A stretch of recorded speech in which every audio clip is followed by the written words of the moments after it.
Taxonomy के अंदर हम जो भी रिसर्च वर्क करते हैं वो उस वक़्त तक इनकम्प्लीट रहता है जब तक उसको पब्लिश ना किया जाए। इस वजह से जो पब्लिकेशन है उसकी बहुत ज़्यादा इम्पोर्टेंस है।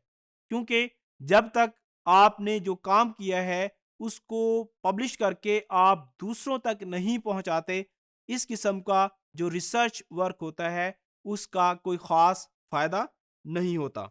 अब जो टेक्सोनोमिक पब्लिकेशंस हैं वो स्मॉल भी हो सकती हैं, जो कि स्मॉल डिस्क्रिप्शन सिंगल पेज की हो सकती है, या फिर ये हैंडबुक्स जिसके बहुत सारे वॉल्यूम्स हो सकते हैं, यानी ये स्मॉल भी हो सकती है और एक टेक्सोनोमिक पब्लिकेशन बहुत बड़ी भी हो सकती है जो कि कई वॉल्यूम्स पर मुश्तमिल होती है। अब जो डिफरेंट टाइप्स के पब्लिकेशंस हैं उनके अंदर जो इंपॉर्टेंट हैं, short research paper, synopsis and reviews, इसी तरीके से रिविजन्स, मोनोग्राफ्स, फाइनल वर्क, इसी तरीके से फील्ड गाइड्स या मैनुअल्स और catalogue and checklist. These are different types of taxonomic publications.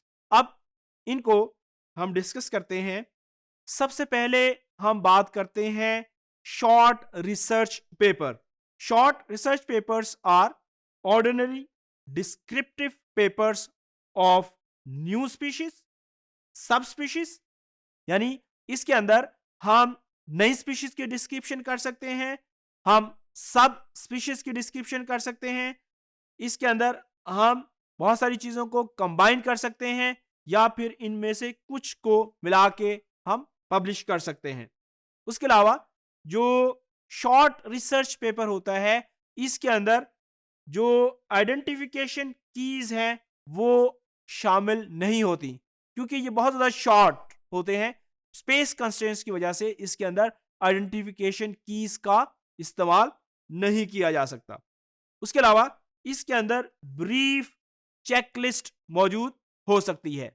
उसके बाद जो दूसरी टाइप है synopsis and reviews, they are brief summaries of current knowledge of a group, यानी किसी भी एक पार्टिकुलर ग्रुप के मुतालिक जितना भी करंट लिटरेचर अवेलेबल है जो कि आम तौर पर स्कैटर्ड फॉर्म के अंदर होता है। रिसर्चर्स क्या करते हैं, रिव्यू आर्टिकल के अंदर या साइनॉप्सिस के अंदर ऐसी तमाम जो स्कैटर्ड इंफॉर्मेशन होती है उसको कलेक्ट करते हैं और उसको एक जगह पर इकट्ठा कर देते हैं। अब ये जो साइनॉप्सिस या रिव्यू है इसके अंदर not necessary to include a new material और न्यू इंटरप्रिटेशन, इसके अंदर कोई जरूरी नहीं है कि नई चीज शामिल की जाए। आमतौर पर इसका मकसद यही होता है कि किसी भी पार्टिकुलर टेक्सा के ऊपर, किसी पार्टिकुलर ग्रुप के ऊपर जितनी भी रिसर्च हो चुकी है और किसी खास एस्पेक्ट के ऊपर उस तमाम इंफॉर्मेशन को पढ़ा जाए और फिर उसको कंप्रीहेंसिव फॉर्म के अंदर एक जगह पर जमा किया जाए और उसको पब्लिश किया जाए। जो रिव्यू पेपर्स होते हैं ये काफी मुश्किल से लिखे जाते हैं।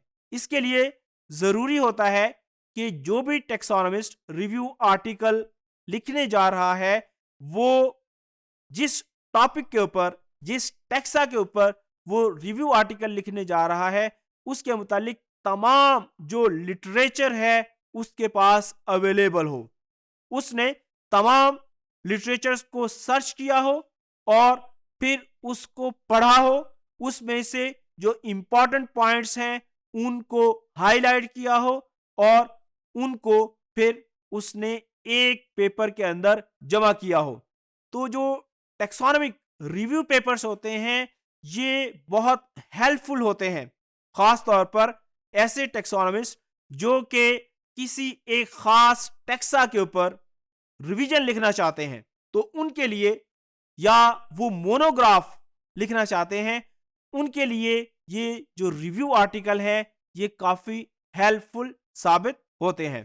तो रिव्यू आर्टिकल के अंदर क्या किया जाता है, रिव्यू आर्टिकल के अंदर किसी एक खास टॉपिक के ऊपर, किसी एक खास टेक्सा के ऊपर जितनी भी इंफॉर्मेशन अवेलेबल होती है, उसको, जो कि स्कैटर्ड फॉर्म के अंदर होती है, उस इंफॉर्मेशन को कलेक्ट किया जाता है और उसके बाद उसको एक जगह पर इकट्ठा किया जाता है और उसके बाद उसको पब्लिश किया जाता है। ये जो टेक्सोनोमिक रिव्यूज होते हैं, ये उन टेक्सोनोमिस्ट के लिए काफी फायदेमंद होते हैं जो कि रिविजन्स करना चाहते हो किसी खास ग्रुप की, या फिर किसी खास ग्रुप के ऊपर कोई मोनोग्राफ लिखने जा रहे हों।